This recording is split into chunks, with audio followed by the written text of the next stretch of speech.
Operation clean ચંડોળાનો આજે બીજો દિવસ છે અને આજે પણ ડિમોલિશનની કામગીરી ચાલી રહી છે।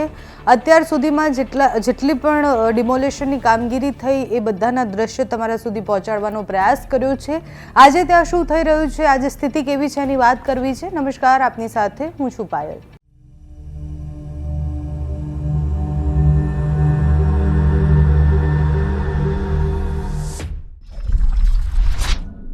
અમદાવાદમાં આજે પણ ડિમોલિશનની કાર્યવાહી યથાવત છે। આજે બીજો દિવસ છે, કામગીરી સવારથી ચાલુ થઈ ગઈ છે। ગઈકાલ સુધીમાં 60% જેટલી કામગીરી તો પૂર્ણ કરી દેવામાં આવી છે। 2000 ઝૂંપડા જેની સામે કાર્યવાહી કરવામાં આવી હતી એને તોડી નાખવામાં આવ્યા છે। મહત્વની વાત એ છે કે આ દરમિયાન તંત્રએ 1 લાખ સ્ક્વેર મીટર જમીન છે એ ખુલ્લી કરી દીધી છે અને ગઈકાલે આ ડિમોલિશન પર સ્ટે માટે હાઈકોર્ટમાં પણ ગયા હતા લોકો, પણ ત્યાંથી સ્ટે ન મળ્યો। હાઈકોર્ટમાં 11 વાગ્યાથી લઈને 12:45 સુધી સુનાવણી ચાલી હતી। સ્ટેનો ઇનકાર કરી દીધો હાઈકોર્ટે અને એના પછી પણ કામગીરી ચાલુ રહી। ગઈકાલે જે દ્રશ્ય હતા જેમાં 75થી વધારે બુલડોઝર અને 2000થી વધુ કર્મચારીઓ ત્યાં હાજર હતા ડિમોલિશનની કામગીરી દરમિયાન। 19 જૂને સુનાવણી હવે ઠેરવી છે, એટલે હાઈકોર્ટમાં 19 જૂને સુનાવણી થશે, એના પછી સુપ્રીમ કોર્ટમાં જવાની પણ વાત છે।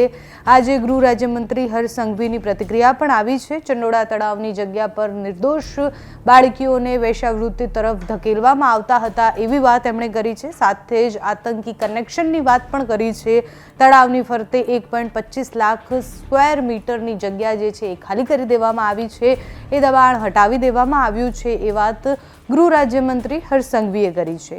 તો પહેલા ગૃહ રાજ્યમંત્રી હર્ષ સંઘવીએ જે વિગતો આપી છે તે સાંભળો। वेश्यावृत्ति का शिकार बनाया, हमने उस क्षेत्र का ध्वस्त किया है जहां से बड़े पैमाने पे गैरकानूनी बांग्लादेशियों को पकड़ा गया।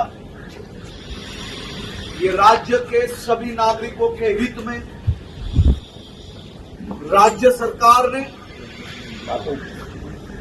सुरक्षित रखी गई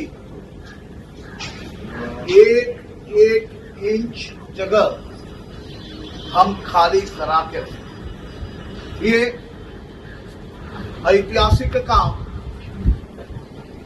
अहमदाबाद पुलिस, अहमदाबाद महानगर पालिका, अहमदाबाद एडमिनिस्ट्रेशन द्वारा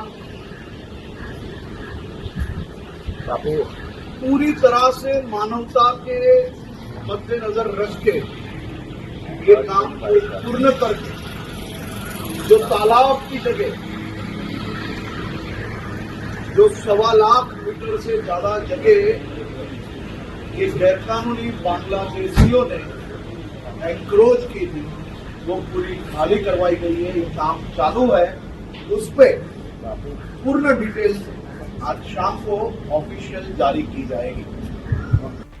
ગુજરાતના ઇતિહાસનું સૌથી મોટું ડિમોલિશન ગઈકાલથી શરૂ થયું। 2000થી વધુ પોલીસ કર્મીના કાફલા સાથે અને સાથે જેએમસીના કર્મચારીઓ અને બીજા બધા જ ત્યાં હાજર હતા અને ડિમોલિશનની કામગીરી થઈ રહી હતી, જેનું સીધું મોનિટરિંગ રાજ્યના મુખ્યમંત્રી અને ગૃહ રાજ્યમંત્રી દ્વારા કરવામાં આવ્યું હતું। 23 વર્ષના દબાણની આક્રમકતા એટલા હદે હતી કે મોટા ભાગના લોકો જેને મિની બાંગ્લાદેશ બનાવી દીધું હતું એ બધા જ ઘર તોડી દેવામાં આવ્યા।